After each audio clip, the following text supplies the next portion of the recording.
everyone. Welcome to the What's in It for Me podcast. We're podcasting again from the Brazenhead Irish Pub. We kind of like this place. We keep coming back to it. I think it has nothing to do with the food or the beer, but yeah, it has everything to do with that and the great service. But at any rate, today I'd like to talk about what the effect that what'sinitforme.com has on the consumer, on the buyer, which in reality is the most precious and important aspect of any sales transaction is the customer. And so often in sales, we think about how we beat the competitor, how we win the customer over. But the reality is the customer is king. The customer, without them, you don't have a job. You don't have a business. So what we want to do at What's in It for Me is elevate the customer to his rightful place in the transaction, which is really the very top, the pinnacle of what all businesses exist for. And by doing so, we're going to make a big deal out of it, and we're going to reward them for their involvement in the selling process, which is being a buyer. And by doing that, we're going to encourage consumers of all types of products and services to take part in the WIFM process, the What's in It for Me process. If we can compel consumers to contact What's in It for Me and let us know when they're in the market to buy a product or service, and there's really legitimate reasons for them to take part in this process, then I think we've created something that's very powerful and very beneficial to salespeople, but only if you keep the consumer, keep that buyer at the very top of the list of importance. And so today we want to talk about the consumer's role in the buying and selling process. And there's areas that it hasn't been so great. There's one thing that looms over every buyer's head, and it's a Latin term called caveat emptor. And so what is a caveat emptor? Well, caveat emptor is Latin for let the buyer beware. So basically, the salesperson out there has a certain job to do. And at the base level, the salesperson wants to make the sale. He's got a quota to meet. He's got certain obligations he has to meet, and he's going to do what it takes to get that sale. However, his efforts need to be filtered through his moral principles, a code of ethics in business.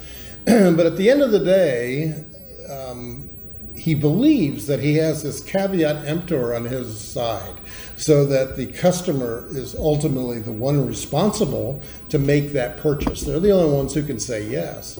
And some salespeople actually kind of go to the extreme to get a customer to say yes to their sale.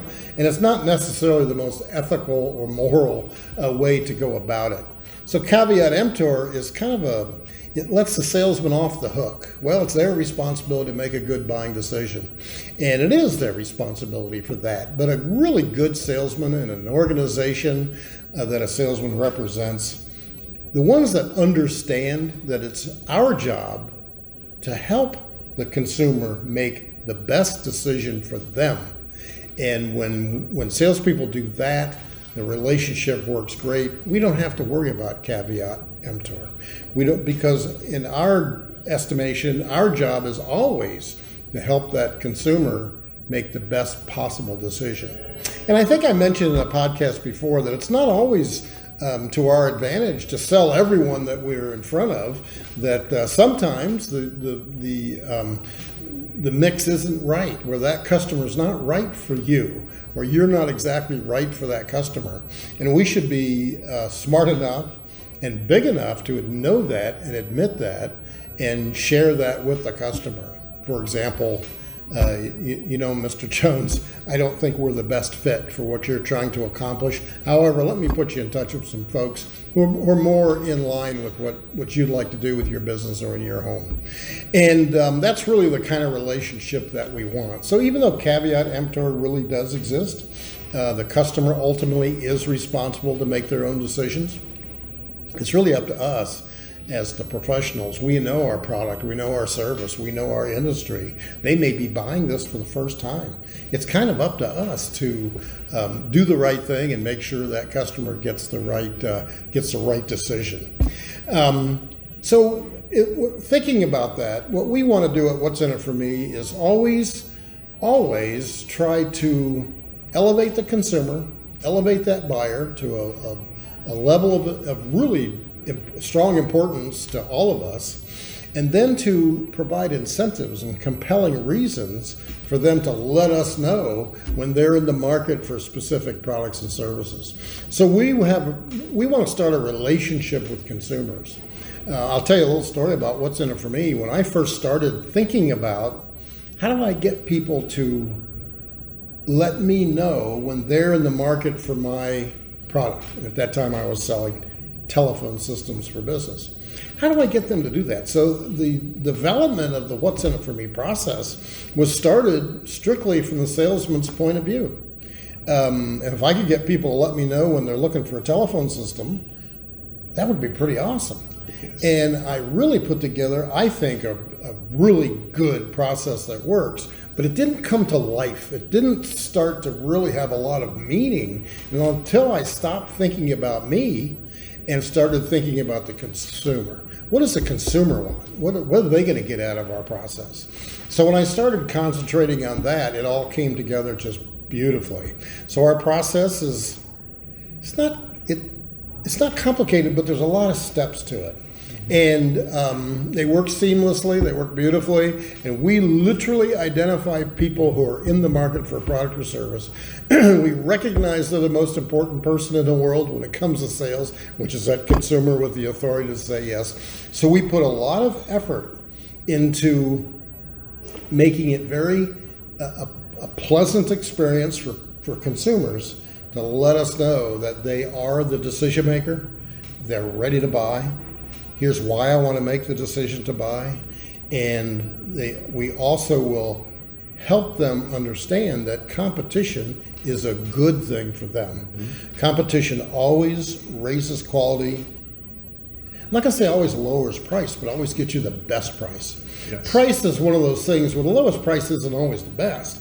What you're looking for is value. Yes. And if you can get the greatest value through competition, that's what we're all about. And when the consumer feels confident with that, every time they're looking to purchase anything, they're going to go to What's In It For Me website and say, hey, I'm looking to purchase this. Whether they need a cake decorated or whether they need landscaping or an architect or an attorney or another insurance policy, or they're moving and they need movers, or they need a mortgage, or they need a realtor, anything.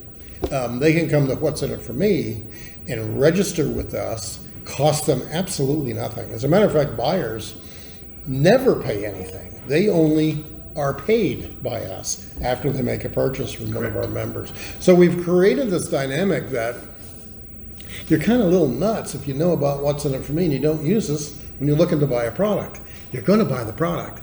You're going to spend the time talking to a salesperson. Mm-hmm. You at the end of it, you're going to give them the money. Mm-hmm. We're saying, hey, you're providing the prospecting for that salesperson. You're the actual buyer. You're letting us know you want salespeople to call on you. Well, if you're doing all that, why shouldn't you earn a little commission? Exactly. So we're going to pay you after you make your decision to purchase. And along the way, we're going to help you make a really good decision to make that purchase. Starts with competition. There are more than one person that wants to compete for your business. Well, of course, it wouldn't be competition if there was only one person. You're not under any obligation to meet with anyone that we recommend or anyone that we send to you. But if you're going to buy anyway, why not buy from someone that's been vetted by us, and then after you make your decision, you get paid. And we'll talk a little bit later about where the money comes from to pay you. No, we'll talk about it right now. So salespeople, and I've been in selling my entire adult life, I know that I close about, I'm kind of bragging here a little bit, but all of the proposals I've ever put together of the ones who actually make a decision to buy, I close about 80%, which is pretty good. That is very good, actually.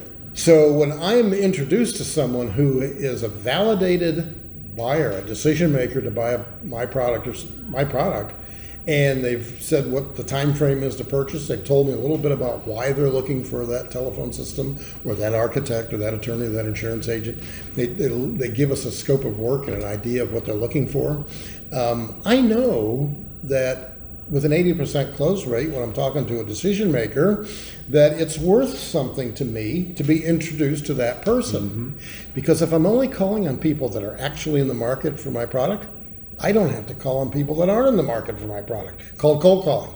I don't have to knock on a bunch of doors. I don't have to make a lot of telephone calls. I don't need to talk to people that don't want to talk to me and spend money they don't have. Exactly. And talk to about a product that they don't think that they need. That's what a salesman does 80% of the time. That's the prospecting and the cold calling. So if I can only talk to people that are actually in the market and they've said, yes, Steve, I've seen who you are. I know who you are. I've been introduced. Give me a call. We're ready to talk. Well, that makes my job a lot easier and a lot better. And I actually can concentrate more on the customer service aspect of my business and not so much on the prospecting and cold calling and setting those first appointments. So that's what What's In It For Me is designed to do. It's designed to identify people that are in the market. We call them customers, and they're very valuable to us. And a campaign will be starting very soon where the community will know how valuable we believe they are, and we'll encourage them to take part in our process. And if you want to be on the receiving end of these, what we call the APIX referral, Class A prospect with intent to buy, and an invitation to call after we introduce you, then you'll want to join what'sinitforme.com. Consumers have to join also, but it costs them nothing. It's free. The only thing we require of them is they put in their name, their address, their phone number, their email address, and then agree to our terms and conditions. All of the terms and conditions are wrapped around the idea that you're not going to lie, cheat, or put in bogus information. Everything's about honesty with us. There are a lot of processes built into the system to make sure that we're honest about things. We want to root out anyone that tries to game the system. And like I said, those processes are established in the website. So when a salesperson receives an APIX referral from us, submitted by a person that's looking for their product, they can be assured that they're going to be introduced to someone who has the authority to make that purchase. They're in the market for their product. And we're going to give you 3 to 5 questions, the answers to questions that kind of let you know about why they're looking to make the decision to buy. When I sold telephone systems, all I really needed to know was, are you the decision maker? Yes. How many phones are you looking for? It gives me an idea of what the size of the sale, the size of the customer. If they wanted 2,000 phones, as I mentioned in an earlier podcast, I wouldn't even consider it because it's too big for me. But how many locations? And that's pretty much all I ever needed. But it'll be different questions for different product categories. It'll be the questions that you ask us to ask the consumer, so that when the referral does come through, in your mind, it's perfect. You've got the information you need. You've got the time frame to purchase. You're already being introduced to that decision maker that's looking for your product. And then you're being told to go ahead and call them. Here's their number, here's their name, here's how you get hold of them. They're expecting you to call to set an appointment. They're ready to move forward. Yep. So the consumer, though, in our website, we're going to have a lot of other conversations about the benefits to the consumer also, including our Start Smart program. There's a lot of advertising and marketing programs that What's In It For Me puts out there to support the consumer, supports the buyer. We will be introducing a WIFM quality type of a program where WIFM vendors get rated by the people who buy their products and services. And our vendors actually can earn some pretty high ratings. And those ratings will be passed on to consumers, so it'll help them make a decision on who they want to talk to.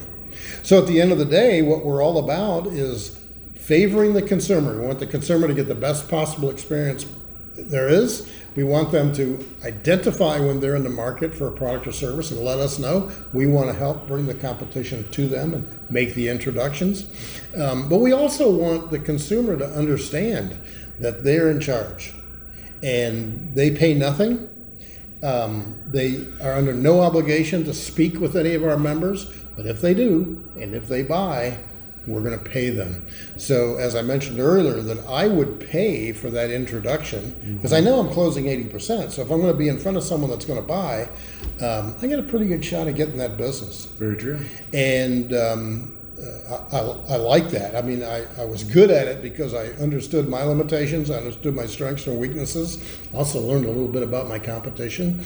But knowing that I have a pretty high rate of closing, I would pay a significant amount of money for that type of introduction. Well, guess what? When salespeople pay for those introductions, that's the money that we're going to pay back to the buyer, to the consumer, after they make a decision. So that's just a little snippet of what What's in It For Me is all about. We'll speak more in detail of how everything works in future podcasts. But thank you for joining us today. Again, Steve O'Lean and Michael Smickley from the Brazen Head Irish Pub in Omaha, Nebraska. Thank you.